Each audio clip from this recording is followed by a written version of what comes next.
Welcome to another episode of Untold Legends, where we explore the stories found within the world of video games, movies, comic books, and anything between. It's Halloween month, a time where we celebrate spooky things, monsters, creatures of the night. A perfect time to revisit the universe of Castlevania, the story of a man so deeply marked by tragedy that he sacrificed his own humanity and dedicated his eternal existence to wiping out the human race. A story filled with heroes that rise up against him when the world needs them the most, and a clan that willingly bears the burden of facing him from generation to generation.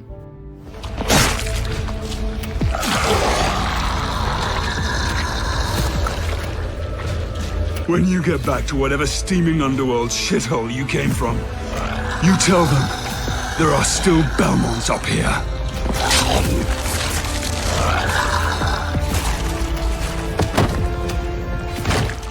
Powerful tale that originated as a simple NES game meant to be a love letter to horror films of times past, an homage to the classic Universal monsters, Dracula, Frankenstein's monster, Creature from the Black Lagoon, and many, many more. This new series even included a Van Helsing-style character, a hunter seeking to kill Dracula named Peter Dante, grandson of Christopher Dante, a character originally designed to whip in multiple directions, and Peter made his ultimate debut as vampire hunter Simon Belmont in 1986. Castlevania was a hit and became something truly special, with its own identity, and gamers like myself grew up alongside it. You may think to yourself, wait a minute, I've already seen a Castlevania timeline on this channel. The first time around, I tried to stick mostly with established canon, with the exception of adding some details in to explain missing story elements, and adopted some fan theories such as the curse placed on the vampire killer whip, a fan theory supported heavily by evidence, but a fan theory nonetheless. With so many installments not taking place in chronological order, and the series starting way back in the NES days, a fluid, interconnected story wasn't thought of until much later in the series, and games have been removed and added back into the official timeline.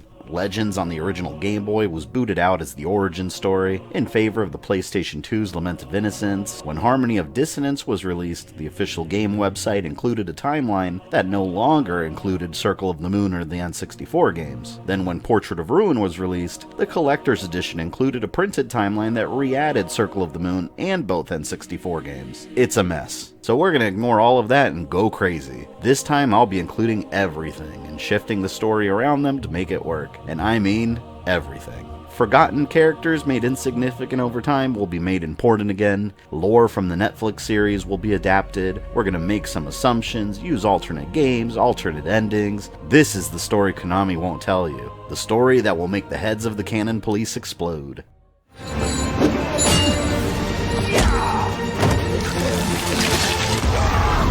Before we get started, I would like to ask you to check out the YouTube channel Otero Studios and subscribe to him if you like what you see. He's a talented artist and fellow Castlevania fan that provided his own original artwork for this series to depict previously unseen moments. And also artist A.O. Rashi over on DeviantArt that gave me permission to use artwork from their Lament of Innocence fan comic. Links to both of them in the description below. This is the perfect Castlevania timeline. Welcome to Chapter 1, Hunting the Night.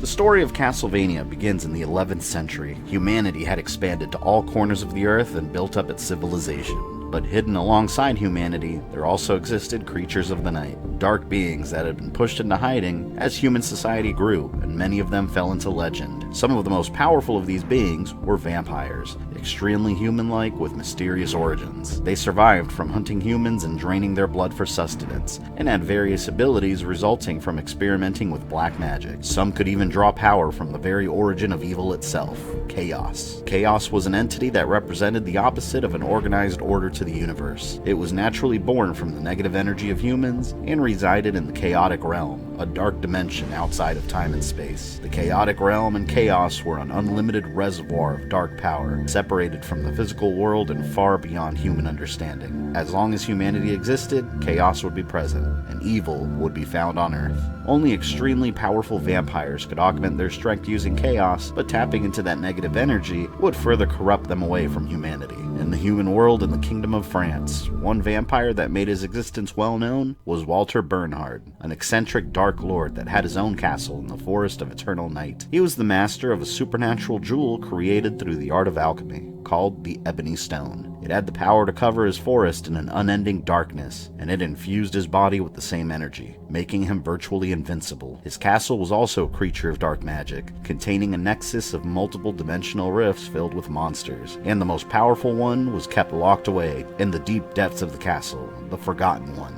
A monster created by mortal hands using dark rituals that nearly ended the world once. The story of the Forgotten One was lost to time, but Walter kept it in his castle as a trophy, a chained beast, an example of his dominion over the monsters inside. Walter lived in the castle with his servant Wahim Armstair, and gave him the eternal life of a vampire for his service, but he became power-hungry and challenged Walter for ownership of the castle. Walter easily defeated him and imprisoned him for his betrayal. To cement his position of power in the vampire world, Walter dreamed of finding another vampire treasure, the fabled Crimson Stone, a jewel that could grant immense power on a vampire and give them control over the entity of death itself. But Walter was never able to find it, and eternal life was beginning to bore him. As entertainment, he was in the habit of kidnapping innocent people to lure warriors out to challenge him inside his castle, and countless people died trying to face him. One of the warriors that did survive was a man named Reynaldo Gandolfi, a man that would have an immense impact on the vampire world. He was an alchemist whose daughter Justine was taken by Walter and turned into a vampire. One day he arrived home to find his wife and son murdered by Justine. She was feeding on them, and she escaped out a window at the sight of her father. In response, using his knowledge of alchemy, he created a whip that had the potential to destroy all related to the vampires. But the whip was incomplete. To unlock its true power, it needed a willing sacrifice from a tainted soul. Regardless, he sought out his daughter and was forced to destroy her with it. Then he faced Walter, but Walter's mastery of the Ebony Stone's power was too much for the incomplete whip to handle, and he was unharmed.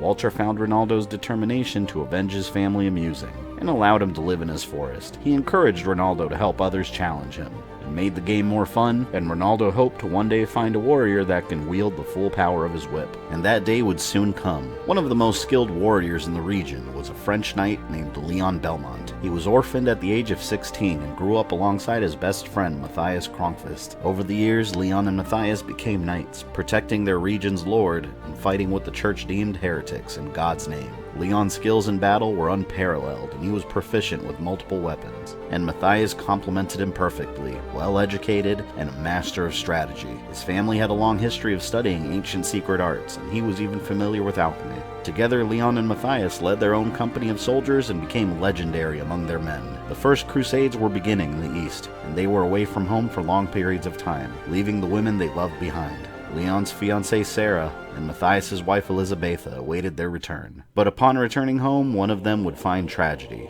that would break him. Matthias' wife Elizabetha had become sick while he was gone and lost her life. Matthias felt a deep surge of emotion swelling within him. He had spent years fighting in God's name away from her, and his reward was to return home to her body. He was stricken with grief and bedridden, and not even his closest friend Leon could console him. Leon continued fighting alongside his knights without Matthias, and hoped that his friend would heal someday. But Matthias' feelings of grief were replaced by a deep rage against God. If limited life was the natural order God placed on the world, he would do everything he could to defy it, and he began studying the art of alchemy and the vampire legends surrounding it. He learned of the Crimson Stone and came to the conclusion that it must have been destroyed long ago. His studies in alchemy inspired him to recreate it, but the Crimson Stone needed to merge with a powerful vampire soul to be complete, and so he began plotting to attain the ultimate power to defy God. Matthias had heard of the stories of the mysterious forest where Walter resided and set out to locate him. If he could destroy Walter, he can use his soul to power the Crimson Stone, but Matthias knew he didn't have the skills to defeat him. Leon, however, was a far more skilled warrior,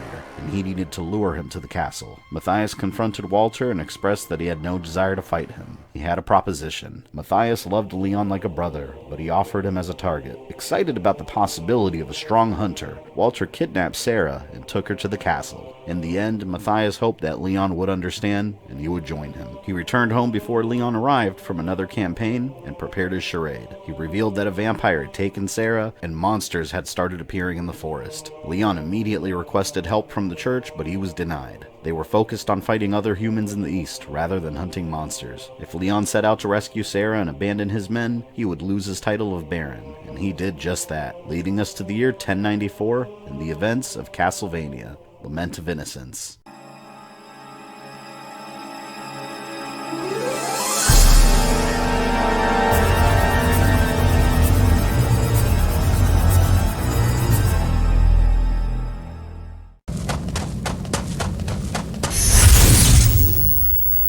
What just happened? I felt something strange. Ah, he must really like you. You won't be able to leave now. Who's there? I'm just an old man. I just came to gawk at the man crazy enough to come here. What is your name? Leon. Leon. You're not Baron Leon Belmont. Just Leon Belmont. I have given up my title. And you, old man? Pardon me, Lord Belmont. My name is Reynaldo Gandolfi. You can call me Leon, and I will call you Reynaldo. Don't call me Lord. We're equals now. As you wish. Now, please follow me to my cottage. I want to talk to you. Like so many times he had done in the past, Reynaldo explained who Walter was and the games he enjoyed playing with his prey. He was well aware that Walter must have taken someone precious to him. Reynaldo prepared Leon to face the creatures of the night and allowed him to take his whip, the Whip of Alchemy. Leon was surprised to learn that Reynaldo knew Matthias and his family personally due to his studies. Matthias' family had kept their studies secret since the church saw alchemy as heresy, and Reynaldo used its magic to enchant Leon's gauntlet. Now he had the ability to gather energy that could be used with magical relics found within the castle, items left by Walter to give his victims an advantage. Right now, this is all I can do for you. Reynaldo. Thank you.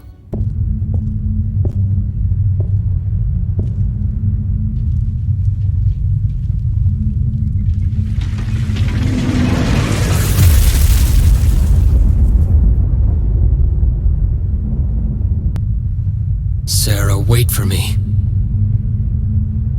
I'm coming to save you.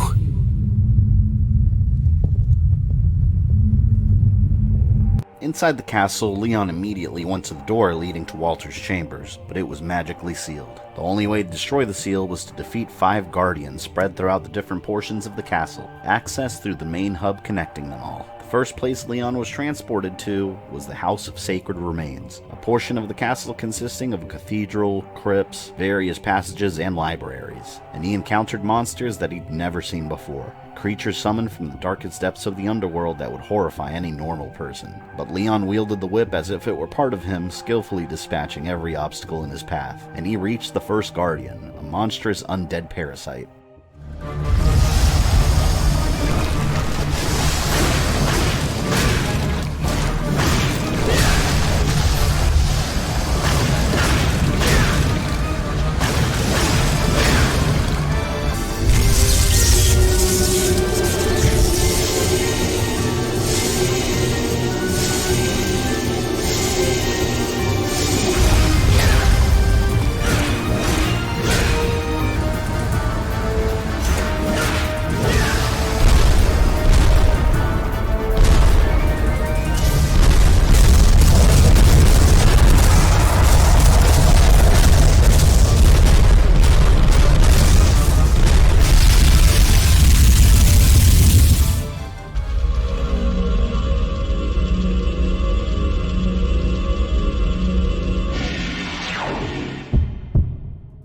One guardian destroyed, Leon traveled to the castle's Anti-Soul Mysteries Lab, an area filled with enormous laboratories where unholy experiments were performed on Walter's many victims. The labs were connected with long hallways and libraries stocked with knowledge of the dark arts. Much of the knowledge gathered there involved bringing life to inanimate objects, and the second guardian was made from rocks infused with life to create the Golem.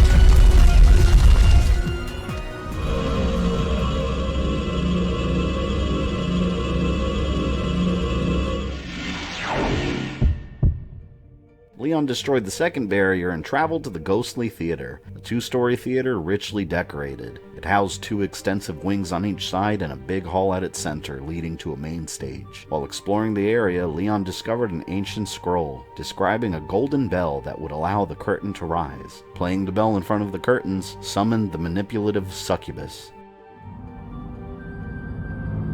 Sarah? Leon, you came to save me. Oh, thank goodness. I'm so glad you're not hurt. I can't believe you're safe. Let's get out of here first. Yes. Who are you? Oh my. Too bad. And I thought this would work so well.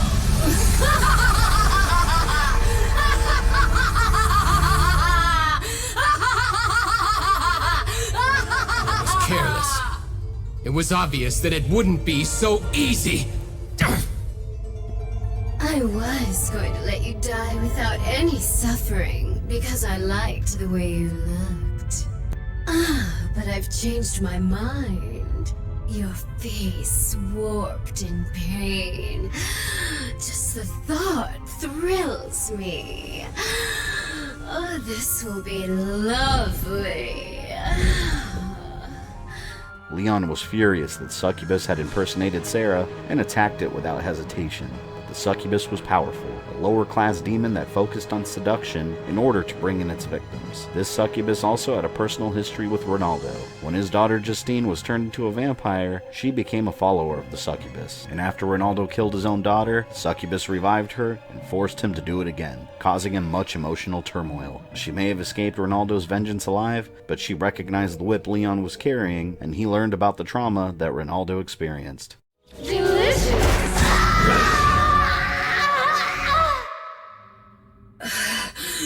If I had known this would happen, I would have fought you in the guise of your loved one.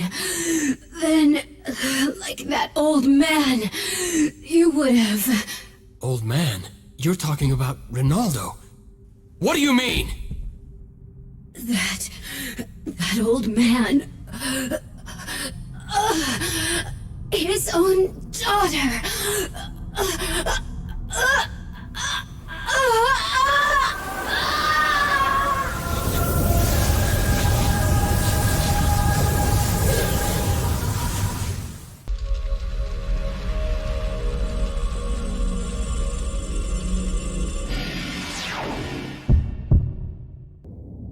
Reynaldo, please tell me... What is it?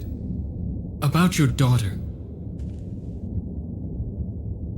I don't know what you've heard, but you don't need to know anymore. Reynaldo, you've helped me so much. The least I can do for you is listen to your story and support you in your suffering.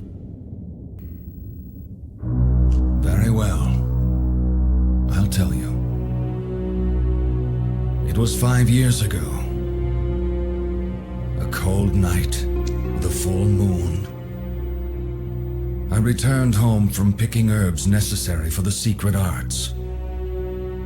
And what greeted me was a sea of steaming blood.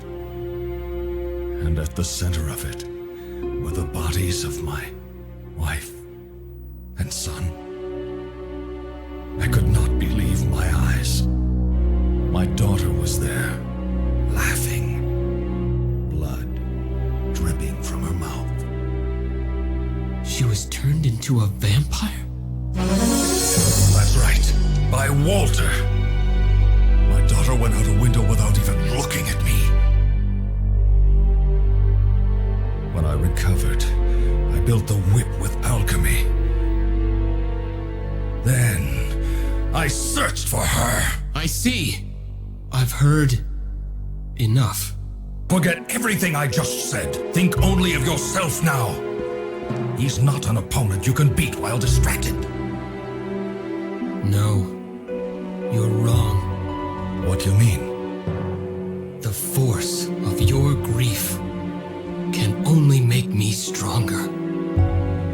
Thank you. I am grateful. Leon made his way to the Dark Palace of Waterfalls, an underground area of the castle where Leon faced some of his most difficult challenges. He found a winding labyrinth where many travelers past became lost and were slaughtered by the lizardmen and mermen found within its passageways. Leon had 2 more barriers to destroy before facing Walter, and knowing Reynaldo's story helped him stay focused on the goal at hand. Not only did he have to save his own fiancée, he had to dispense justice for Reynaldo and his family also. One of the biggest threats he faced was a pair of doppelgangers, demons that take the form of another being. Usually these demons would take the form of victims with the goal of murdering them and taking their place in life. But the doppelgangers weren't the true threat powering the seal on Walter's door. The vampire that had been imprisoned for betraying Walter waited below for his opportunity to escape and take his revenge. Is someone there? Are you a prisoner here?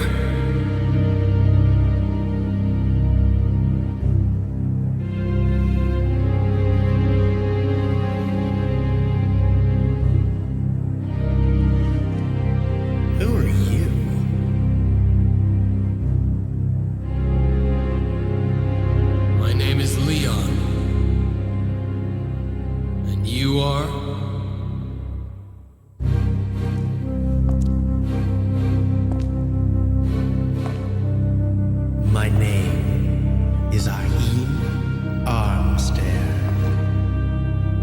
It's too bad you aren't Walter.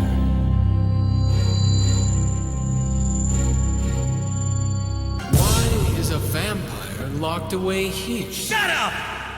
Damn Walter. I would have won were it not for his ebony stone. Ebony stone? What's that? If you want to know. Beat me! Like many other vampires, he had special abilities of his own. He was gifted with psychic powers that allowed him to control 5 swords, without using any physical means. He hoped that killing Leon and draining him of his blood would grant him enough power to break free from his prison, but he would have no such luck. To think I lost to a human. You promised. Answer me. What is the ebony stone? A stone made with alchemy. It creates the never-ending darkness in this forest. Hence eternal night. But the night should help you as well, since you're a vampire. That stone chooses its master. My powers pale beside his. Oh, if only I had the Crimson Stone.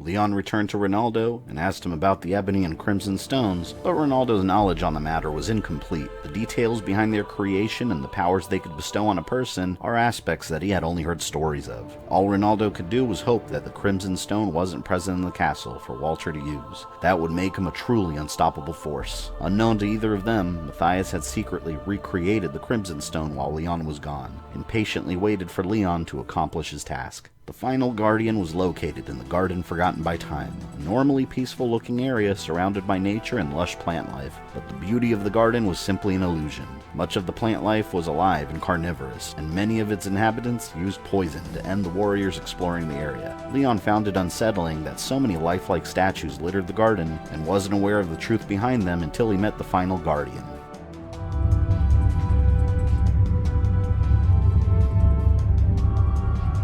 Welcome! I haven't had any visitors in a while.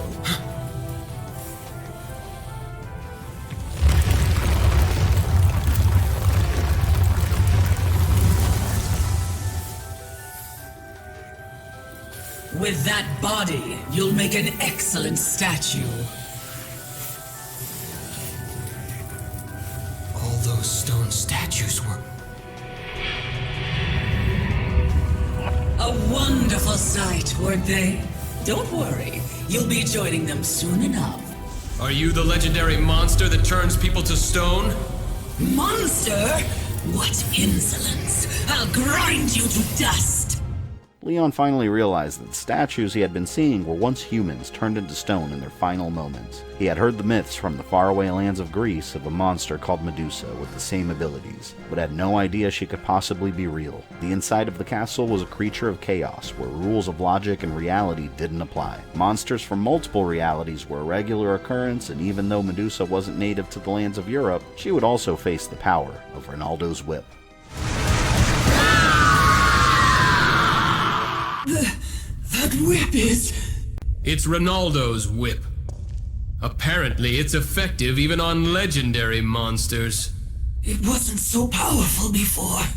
Did it gain its complete form? Complete form? Still, it's no match for my master!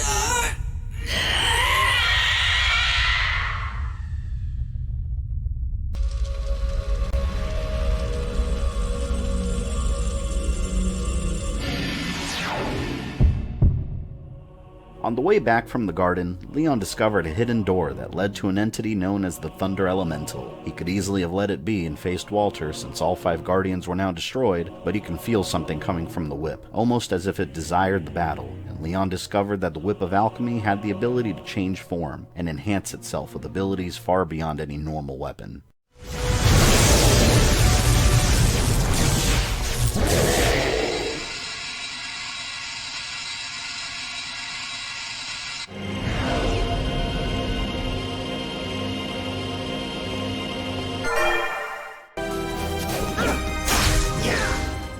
The Whip of Alchemy was now imbued with the power of lightning, and Leon wanted to ensure the weapon was strong enough to stand against Walter. If lightning was an element hidden in the castle, there must have been others, and he also discovered a fire and ice elemental, both adding to the whip's already impressive power.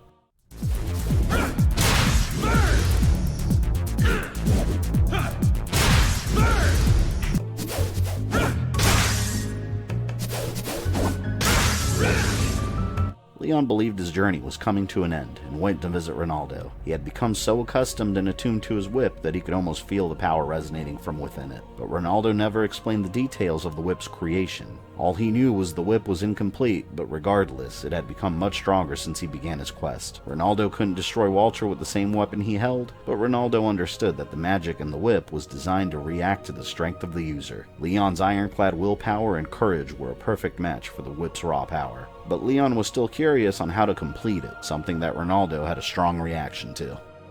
Is there a way to complete it? It's better for you not to think about that. It's impossible by any normal means. But... do not think about it. There are other things you must take care of right now.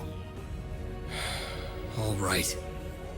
With all 5 guardians destroyed, the seal to Walter opened, and the Whip of Alchemy powered up, Leon rushed back into the castle to save Sarah. But the confrontation wouldn't go as planned. Walter had Sarah, and was suspiciously willing to let her go easily, without a fight.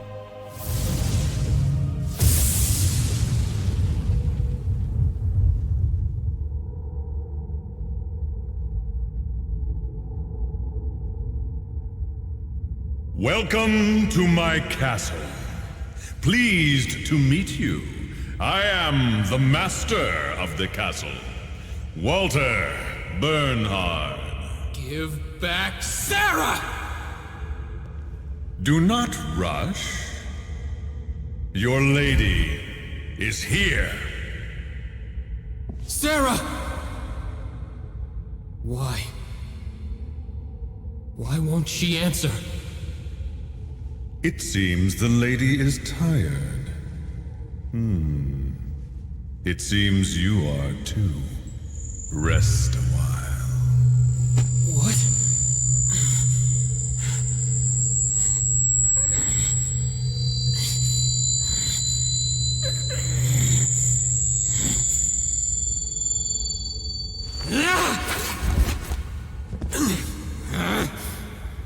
Well, that whip is Reynaldo's, is it?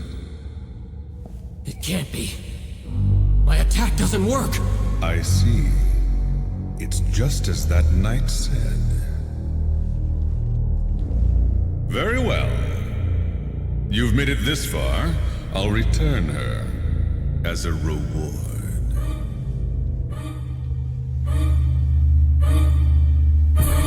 Sarah!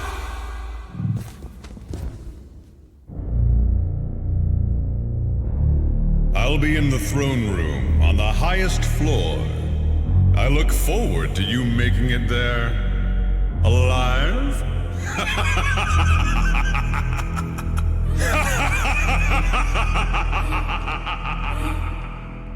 When Leon and Sarah arrived at Reynaldo's house, she suddenly yelled in pain and fell on the ground. Reynaldo had placed a magical barrier around his house to keep vampires away, and he immediately recognized what had just happened. Walter, for his own entertainment, returned Sarah to Leon after biting her. She was slowly losing her humanity and becoming a vampire, and nothing could be done to stop the transformation. The only way to stop it was to destroy Walter before it was too late, but the whip had no effect on him, much to Reynaldo's surprise. There's no use hiding it, so I'll tell you plainly. That girl has been tainted by the vampire. You're lying! That can't be! Why would I lie to you? You must accept the truth. Please, tell me you're lying. The only way to damage Walter was to complete the whip's true form, but it required a sacrifice from a willing participant with a tainted soul. Sarah knew she was doomed and begged Leon not to let her death be in vain. If her death could help others, she would willingly become the sacrifice that would keep innocent people from suffering the same fate. Leon had an impossible choice to make and was forced to say goodbye to the woman he loved. Sarah! Please, stay away. Sarah, calm down.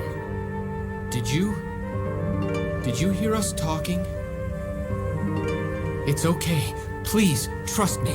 I will save you. I will. You'll see. I appreciate how you feel, but I have no time left. No time? I can feel it. My heartbeat is weakening, and my blood is growing cold. I can feel myself changing into something inhuman. If my soul can save others, then I won't die in vain. I do not want anyone else to suffer my fate. Why? Please, if you still love me, please grant me my final wish. What must I do? So, you've decided. You must enter into a blood covenant with Sarah's soul. Focus your spirit on Sarah. All becomes one in infinity. The tainted soul joins his. Undesired and cursed soul. His blood accepts your hatred for the power to slay your kind. Now, use the whip against Sarah. I swear to you, no more will suffer your fate!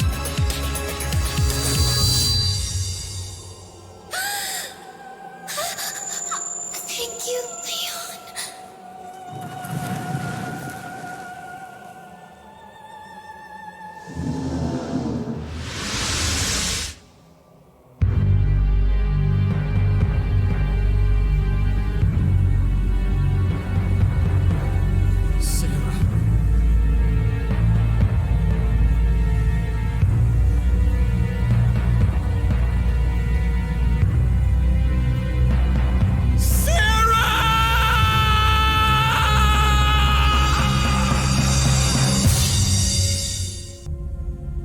Was one of the forbidden secrets described in the book belonging to Matthias's family. Now that whip has become the bane of the children of the night. Yes, I can tell. The power of hatred and destruction that the whip has against vampires. I'm sorry, Leon. It couldn't be helped. It is no one's fault. It was what Sarah wanted. Are you going already? Yes. I must keep the promise I made to Sarah. The Whip of Alchemy was now in its true, complete form. a weapon of absolute destruction against the children of the night, alive and fused with Sarah's soul. Leon's pain and fury amplified its strength even further, and the powers that normally protected the monsters within the castle were rendered useless. Vengeance was coming, and the overconfident Walter was clueless to the threat he'd just unleashed on his kind. Leon wouldn't let his rage control him, though, and he wouldn't rush to face Walter again. He knew something terrible was hiding deep below Walter's castle, and discovered the way to unlock the passage. Whatever dark power was being hidden away would be his whip's ultimate test. When Leon arrived, he laid his eyes upon one of the most horrific sights imaginable. A creature not seen by mortal eyes in hundreds of years. The ancient monster, the Forgotten One.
The combined might of the whip and Leon Belmont was too much even for a monster that almost destroyed the world single-handedly. Now Leon was confident that he had the ability to end Walter, and Walter waited for Leon at the top of his castle, beyond the pagoda of the Misty Moon. He looked forward to another confrontation with Leon, but he was ready to end him and move on to his next victim. To Walter, Leon was just another insignificant human seeking revenge.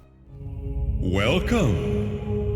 I have been waiting, Leon. Walter, I will never forgive you. I see.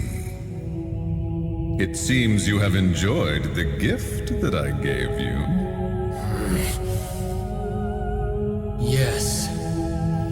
Thanks to that, I now have the power to defeat you.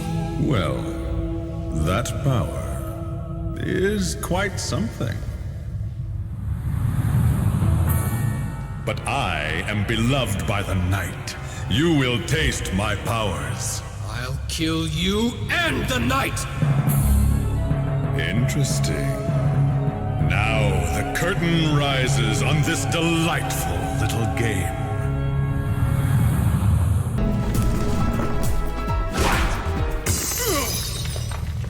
What? Now there is nothing left to protect you.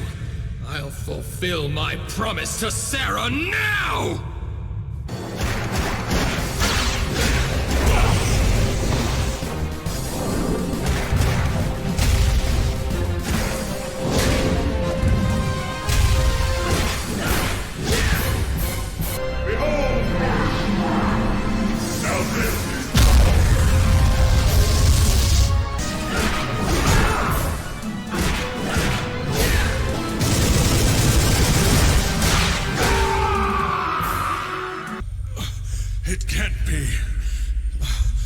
This should not have happened! Sarah's suffering. And Reynaldo's grief. Carve them into your cursed body and perish! With my powers, I will surely come back to life.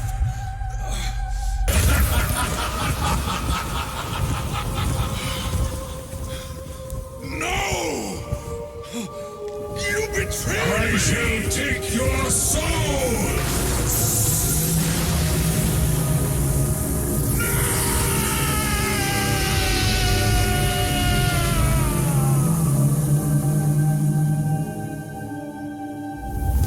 This power I offer to the king who wields the Crimson Stone!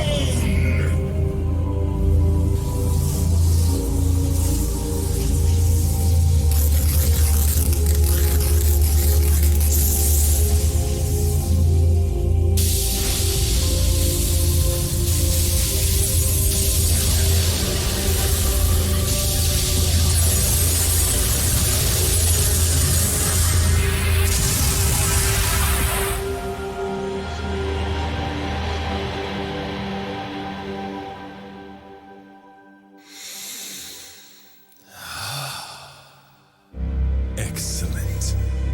I never spent a better night. Matthias? Matthias's plan had come together perfectly. Leon weakened Walter enough for him to unleash the power of the Crimson Stone that he had recreated. The Crimson Stone absorbed Walter's soul and sapped his vampiric abilities, transferring them into Matthias's body. Finally, he left his humanity behind and gained the immortality he desired. But more importantly, Matthias gained full control over the entity of death and confronted Leon with his betrayal. We have risked our lives and fought for the sake of God. But God mercilessly stole away the one I loved most. If limited life is God's decree, then I shall defy it, and within that eternity, I shall curse him forevermore. Leon, after what you've been through, you should know. Yes, you're right. I do understand how you feel. I too. Then come with me. I will give you eternity too. You wretched fool. What? Is this what the woman you loved would have wanted? Did you not defeat Walter with hatred in your heart too? Yes, I'd be lying if I claimed otherwise. But defeating him... no. Preventing others from suffering the same cursed fate. That was Sarah's dying wish. Granting my beloved's wish. That is all I can do to prove my love to Sarah. Eternity without her would be nothing but emptiness. Leon, I thought that you would understand. Dawn is coming. Farewell, Leon. Death is all yours.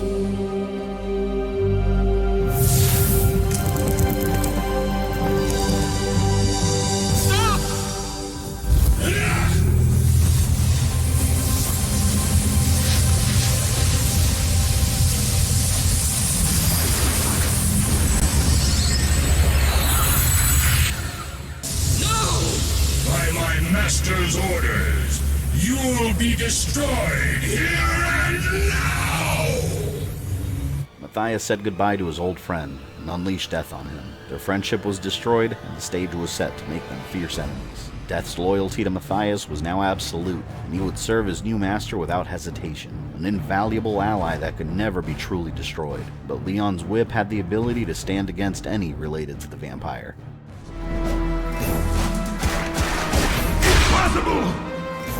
I have the power to destroy all related to the vampires. Though you have divine powers, you are no exception. Unfortunately for you, as long as my master survives, I will rise from the dead. I see. Give him this message. You have become a cursed being, and I will never forgive you. This whip and my kinsmen will destroy you someday. From this day on, the Belmont clan will hunt the night!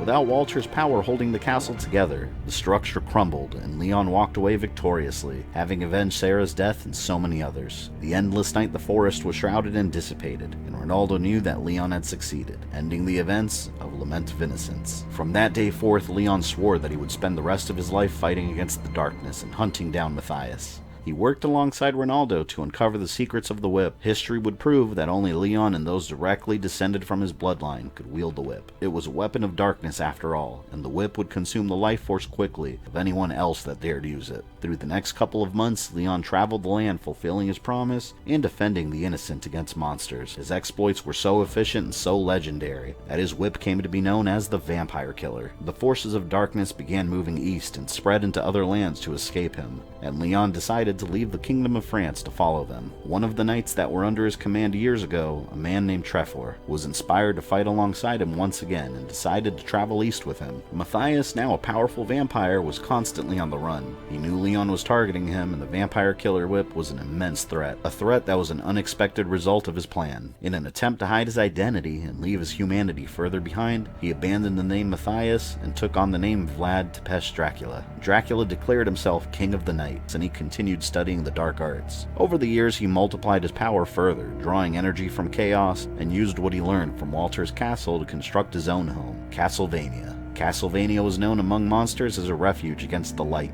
a place they can go to live under the protection of Dracula, and the powers that created the castle made it a living entity, shifting form and acting as a tear in the universe, just like Walter's castle. Multiple dimensions, time periods, and creatures from every corner of reality existed inside all at once. Humans that turned against God were welcome to travel to Dracula's castle to practice forbidden magics and declare their loyalty to him. And establishing himself as the Lord of all Darkness naturally drew the attention of multiple entities that contested his rule. One of those beings was the ancient demon Galamoth, also known as Garamoth among his kind. Galamoth had incredible powers and had the ability to manipulate reality itself by controlling time and bending it to his will. He was also a master of illusion and challenged Dracula, but lost. Dracula punished him by sealing him away in the lower levels of the castle, similar to what Walter had done to the Forgotten One. Galamoth considered Dracula his rival and waited for his chance to destroy him. In the eastern lands of Europe, when Leon and Trefor arrived, Trefor helped him gather people and resources to construct his home,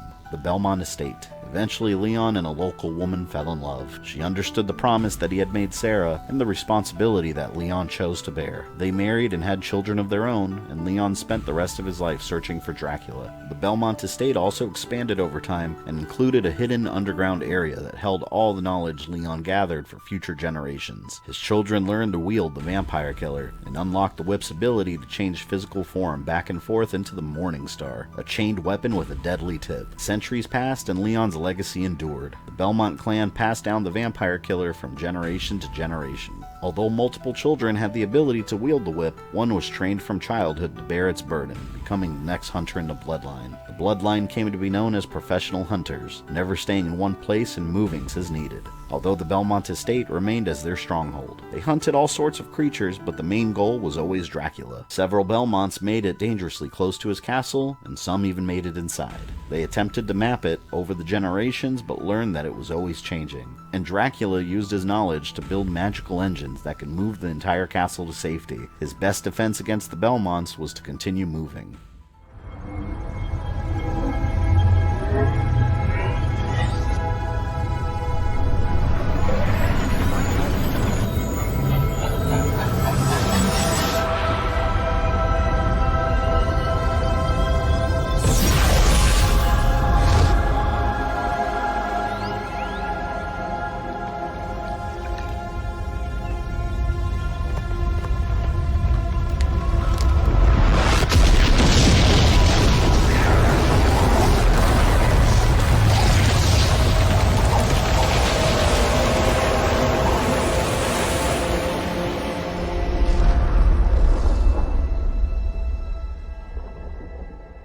Much of the Belmont clan's work was kept secret, and the general public that knew of them feared them, believing that they attracted evil, when in fact they actively sought out and fought against evil. Wherever Dracula's castle landed, the local populace suffered. He was a vampire, and needed to feed on human blood to maintain his strength, and on many occasions villagers would fight back with no hope of survival. Sometime in the 1400s, a young woman named Lisa traveled to Dracula's castle. She heard rumors that the vampire living in the castle had advanced knowledge, and citizens in her village were becoming sick. Lisa's chosen profession was to be a doctor, but her knowledge was limited, and her only goal was to save lives. She believed Dracula's knowledge was her only hope, and she traveled uninvited into Dracula's castle. But instead of finding another human to feed on, Dracula found a fearless woman, unimpressed by his presence.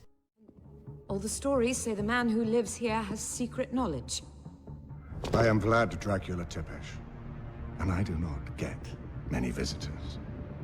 What have you to trade for my knowledge, Lisa from Lupu? Perhaps I could help you relearn some manners. I've crossed the threshold of your home, and you haven't offered me a drink or even to take my coat. You are definitely different to most humans I have met in recent times. Maybe I can teach you to like people again. Or at least tolerate them. Or stop putting them on sticks. I gave that up a long time ago.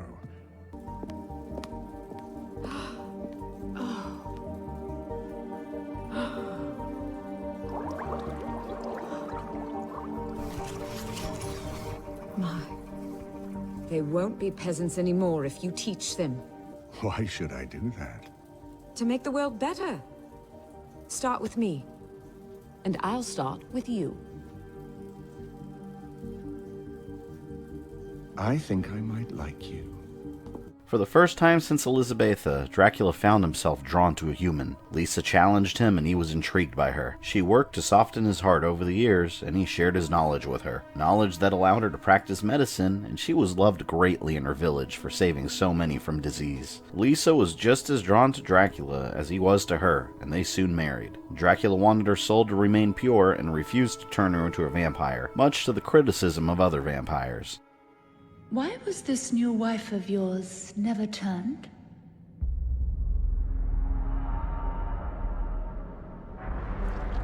What did you say? Why was that? Were you simply keeping a human pet? I will speak with you alone. Attend me. Lisa became pregnant and gave birth to a half-human, half-vampire child named Adrian. The couple loved their son and built a living area in the castle just for him, and were surprised to discover how fast he grew. Half-vampire, half-human children were extremely rare, almost unheard of, and he aged over twice as fast as standard humans. By the time he was 3 years old, he had the appearance of a child twice his age. Adrian was extremely intelligent and learned much of the sciences his father knew, but personality-wise took much more after his mother. He was compassionate and behaved more as a human than a vampire. Although he loved his father greatly, he didn't agree with his hatred of humans and would often call himself Alucard, the reverse of his father, something his mother never liked. But she was the emotional bond that tied father and son together. Lisa spent much time in the castle raising their son, but mostly stayed in her village practicing medicine. Alucard spent much of his childhood running around playing in the castle, and the denizens of Castlevania referred to him jokingly as Kid Dracula. Truly evil forces lived there, but none would ever lay a hand on the son of Dracula, especially since death was responsible for his protection. Lisa urged Dracula to give humanity a chance and convinced him to begin traveling the world as one of them. He had no interest in attempting to live like a human, but he loved his wife and respected her wishes. You don't travel much. I can travel. This entire structure is a traveling machine. Maybe you should. The world is changing. Travel like people do. You might like it. The first time he left the castle for faraway lands, he left Alucard alone and in charge. He knew his son was strong enough to take care of himself, and the monsters inside would treat him no differently. Dracula had been so distracted by his new family and their well-being that he didn't realize Galamoth had been preparing for his escape. The demon had been gathering his power and waited for Dracula to leave the castle. Once Dracula was far away enough, Galamoth broke free from his chains and took over the castle, leading to the year 1443 and the events of the Famicom version of Kid Dracula.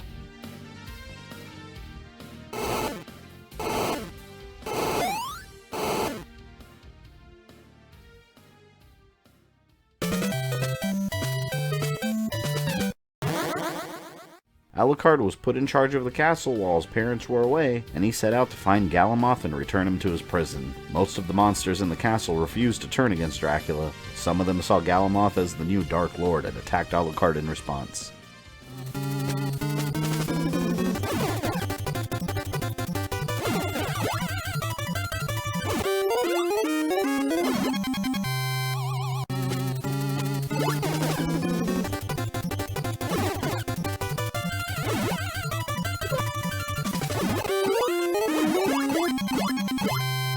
Since Galamoth controlled many of the castle's powers now, he suppressed death and thrust Alucard into imaginary worlds made real, using his reality-altering powers. These other realities were completely unfamiliar to Alucard, and he had to battle his way through them to return. Since Dracula was still alive, Galamoth's powers were limited, and Alucard could return if he defeated his minions. The first world sent Alucard high into the sky, rocketing on a rail, and he was forced to fight an enormous chicken.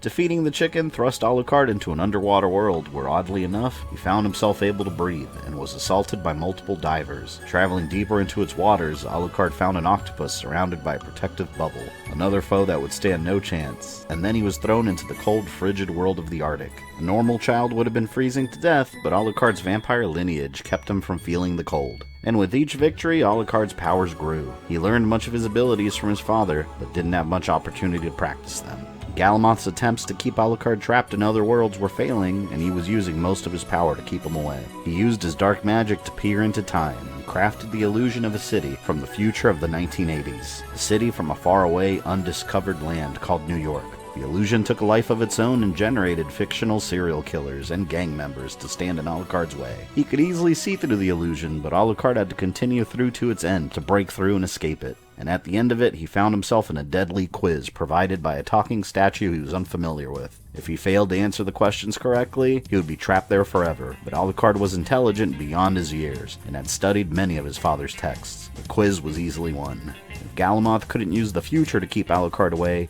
he would send him into the past, into one of the pyramids in the ancient civilization of Egypt. The inside of the pyramid was a labyrinth designed with death traps to destroy intruders, but the death traps weren't designed to stop a child with vampiric abilities. Inside the inner chambers, the cursed mask of the Egyptian pharaoh King Tut sensed the intruder and attacked.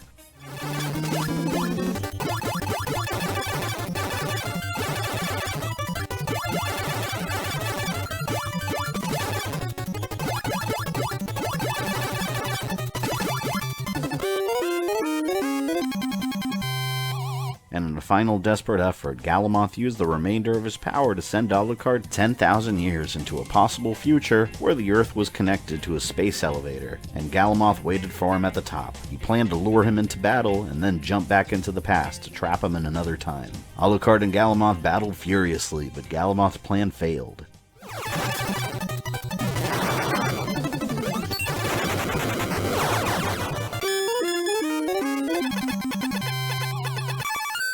He attempted to jump back to the year 1443, and Alucard was able to follow him back. Galamoth was running out of options and decided to steal one of the ghost ships surrounding the perimeter of Dracula's castle. If Dracula's son wouldn't leave him alone, he would simply escape the castle and plan his next attack against Dracula. Alucard knew how big of a threat Galamoth was to his father, and he couldn't risk his escape. The inside of the ship was outfitted with technology from the future, such as cybernetic beings and beams of pure energy. The ship's defenses were activated and treated Alucard as an intruder, and he crossed into the territory of an ancient fire dragon that made the inside of the ship its home.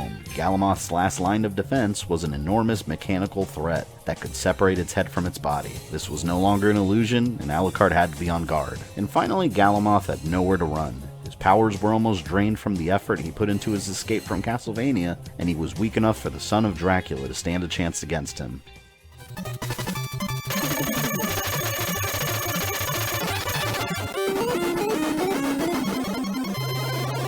Galamoth was beaten, and death was able to ensnare him back into his prison, ending the events of the Famicom Kid Dracula. Dracula returned from his travels and never learned that his rival escaped. But 1 year later, in the year 1444, Dracula left the castle in Alucard's hands again, and Galamoth broke free from his shackles in his second escape attempt. This time he was much stronger, and Death tried to stop him, but failed. He informed the young Master Alucard about Galamoth, but it had been a year since he last used his powers. He forgot most of the spells he used to know, and had to relearn them if he stood a chance.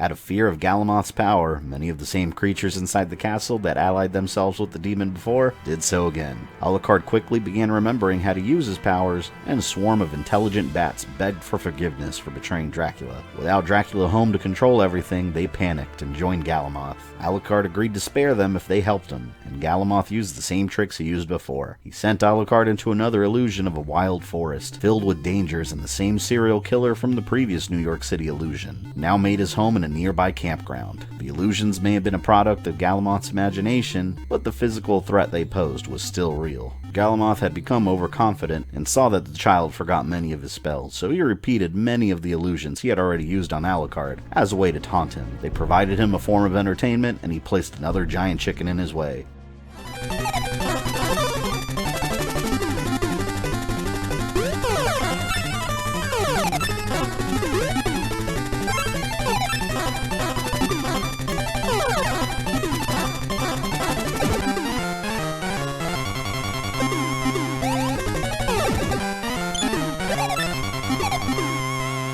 He also pulled from their recent history together using the ghost ship that he tried escaping with. And to taunt death, Galamoth generated an enemy to ridicule him, and one of the same machines Alucard had already battled protected this illusion. One of the bats that allied itself with Alucard had the ability to shapeshift into a communicator and connected him with Death back in the castle. Death wanted to ensure that he was okay and awaited his return, but Galamoth interrupted the broadcast and threw him into a recreation of the future he had visited. But instead of finding the real Galamoth at the top, he encountered a being from another world disguised as him.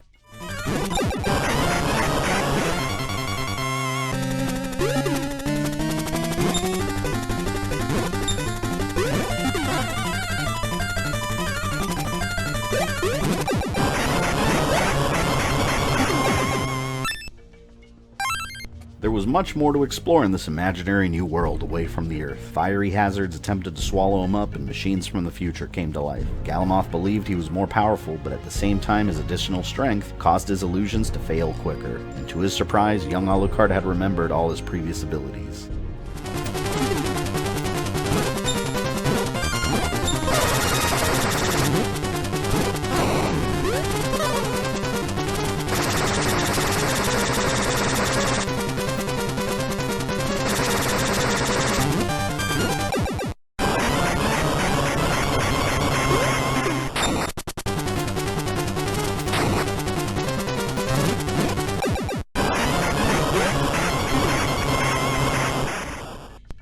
Death celebrated his master's victory and locked Galamoth away deeper into the castle than ever before. Both agreed to keep this second attempt secret from Dracula, and Galamoth was so horribly weakened that his willpower was shattered.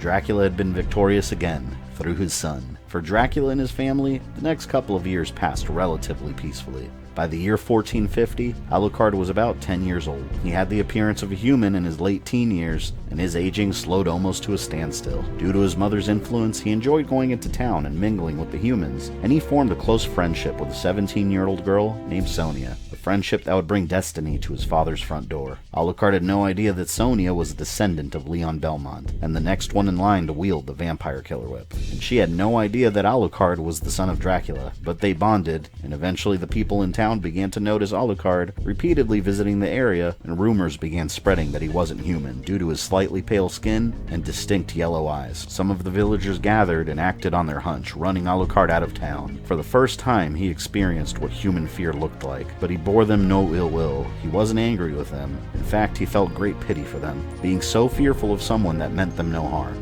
But upon learning what happened, Dracula was enraged. He took it as a sign of disrespect that any human would dare raise their hand at his blood, and he set out to leave an example to the world. Without telling his son or his wife, he visited the village himself to punish the mortals severely.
scene Dracula left behind was horrific, and Sonia swore that she would find who was responsible for the attack. After questioning some of the survivors, a chill went through Sonia's spine. This dark creature fit the exact description of the stories passed down within her family. Dracula had shown himself. He was finally close enough for the Belmont clan to confront him directly. Although she was only a 17-year-old girl, she was well trained as a formidable vampire hunter, and much like Leon, she had the duty of avenging the deaths of innocent people, leading to the year 1450 and the events of Castlevania Legends.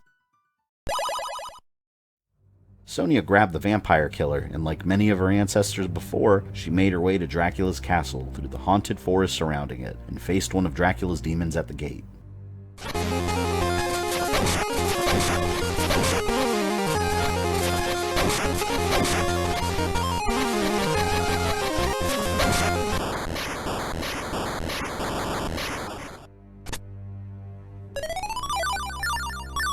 Inside Dracula's castle, she was attacked by all the creatures that made it their home, and Dracula was well aware that somebody had infiltrated it. When previous Belmonts had gotten too close, he activated the castle's engines and simply moved it to another location. But Dracula wasn't aware that Sonia was a descendant of his old friend, and didn't believe that a young girl was a serious threat to him. He watched her progress and allowed his undead servants to take care of her.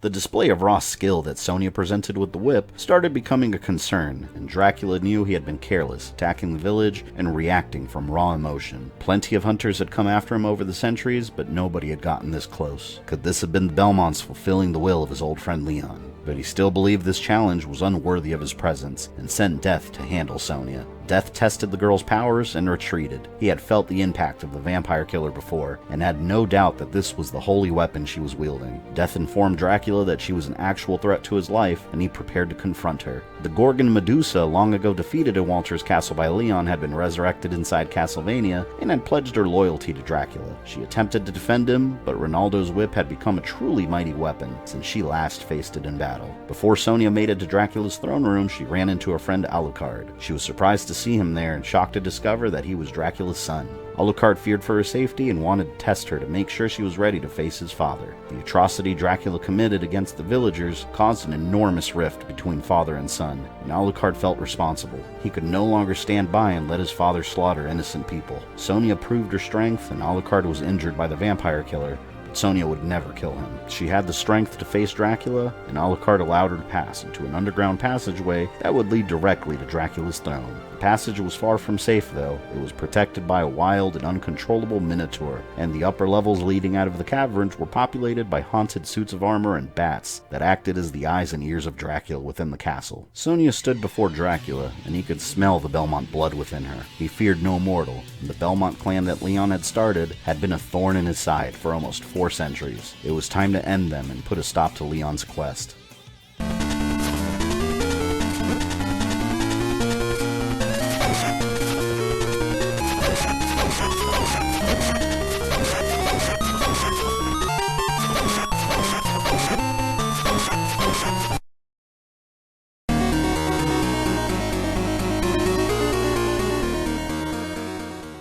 For the first time, he felt the rage of the vampire killer that Death warned him about, and he was forced to pull in dark energy from the Chaos Realm to transform into a fearsome beast.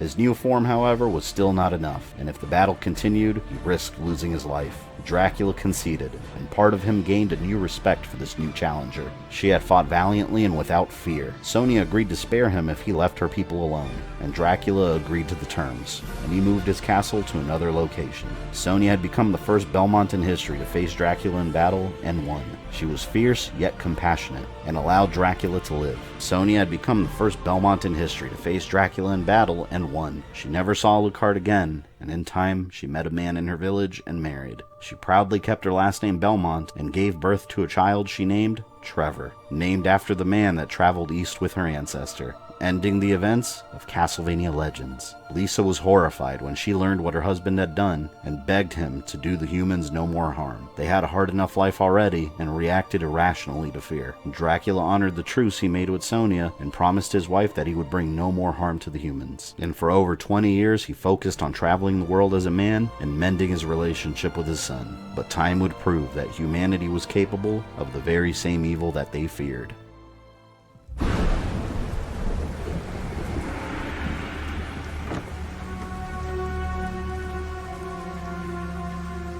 Mrs. Lisa Tepesh. Yes? You go on home now.